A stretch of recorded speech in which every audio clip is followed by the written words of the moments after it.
11 सदस्यों का होगा और उसमें जो 11 सदस्य थे उन्होंने प्रभुपाद जी को पूर्ण रूप से क्या किया, समर्पण किया, सहयोग किया।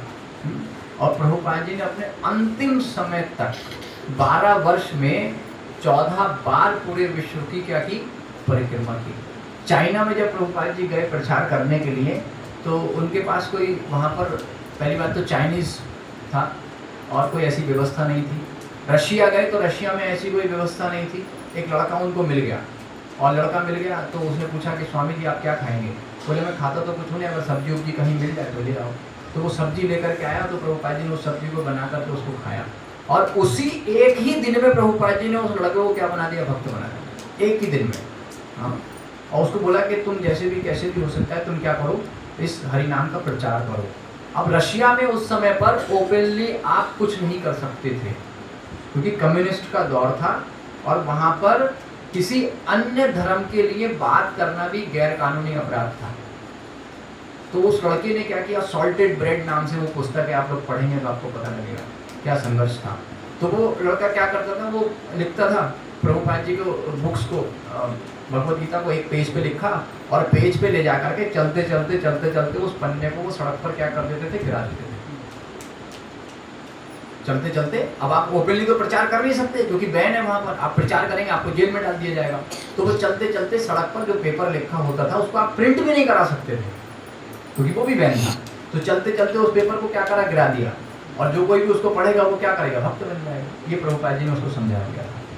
तो इस तरीके से उन्होंने क्या किया, प्रचार किया। लेकिन धीरे धीरे धीरे धीरे लोगों को पता लगने लगा कि ये कर क्या रहा है, कर कौन रहा है, तो उनको जेल में डाल दिया गया। जब जेल में डाल दिया गया तो प्रभुपाद जी माला वगैरह दे करके कहते अब जब करना करो, अनिवार्य है, नियम है। तो उनको ब्रेड मिलती थी, ब्रेड खाने के लिए, तो वो ब्रेड को खाते नहीं थे। क्या करते थे, ब्रेड को भिगोते थे और ब्रेड को भिगो करके उन्होंने क्या करा, उस ब्रेड की माला बना ली और माला बना करके फिर वो उस माला के ऊपर क्या करते थे, जप करते थे जेल में।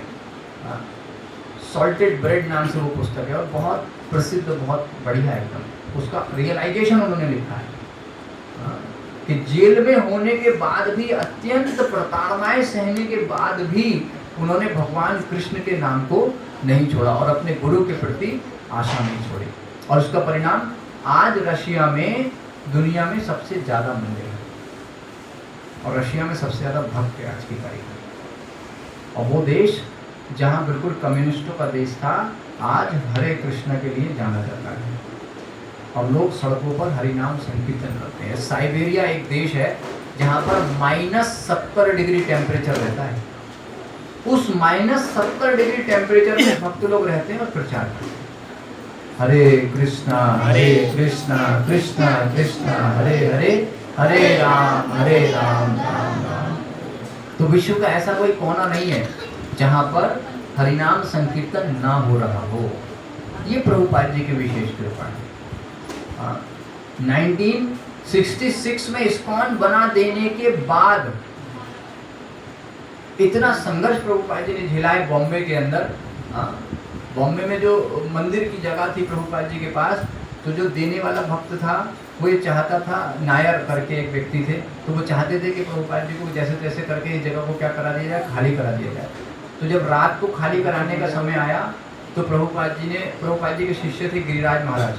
तो गिरिराज महाराज और कुछ भक्तों को बोले आप क्या करो, आप जाओ किसके पास, बाला साहब ठाकरे जी के पास, और बाला साहब ठाकरे के पास जाकर के बोलना कि ऐसे ऐसे करके हमको मंदिर से बाहर निकालने वाले, मंदिर टूटने वाला है, आप कुछ मदद करिए। तो बाला साहब ठाकरे ने रात में खड़े होकर के उस मंदिर को बनवा दिया था और बोले आप इस मंदिर को पूरा बना दो, इसको कोई नहीं गिराने वाला है। तो फिर उसके बाद फिर उसमें कोर्ट केस चला और बहुत सारी चीज़ें वहाँ हुई, लेकिन अंततः फिर प्रभुपाद जी को वो जगह क्या हो गई, प्राप्त हो गई, क्योंकि जो उस जगह पर घपला करने वाला था अंततः वो समाप्त हो गया। जब वो मर गया तो उसकी धर्मपत्नी ने उस जगह को प्रभुपाद जी के नाम में, फिर मंदिर के नाम में कर दिया। तो ये प्रभुपाद जी का संघर्ष है जो हमें क्या करना चाहिए, समझना चाहिए।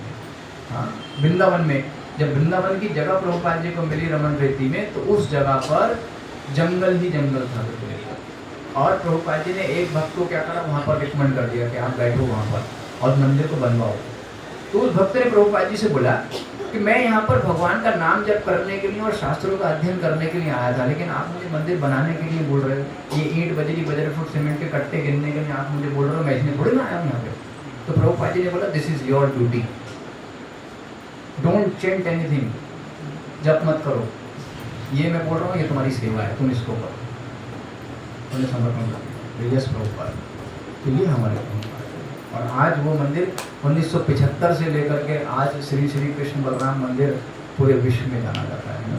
तो ये प्रभुपाद जी की विशेषता है। तो उनका संघर्ष से हम सीख सकते हैं कि कैसे उन्होंने कठिन परिस्थितियों में रह करके हमें हरिनाम संकीर्तन दिया। और अगर हम उसके प्रति गंभीर नहीं है तो हम अपने गुरु के प्रति गंभीर नहीं है। हरे कृष्णा कृष्णा कृष्णा हरे हरे, हरे राम राम राम हरे हरे। जगत गुरु शिला प्रभुपाद।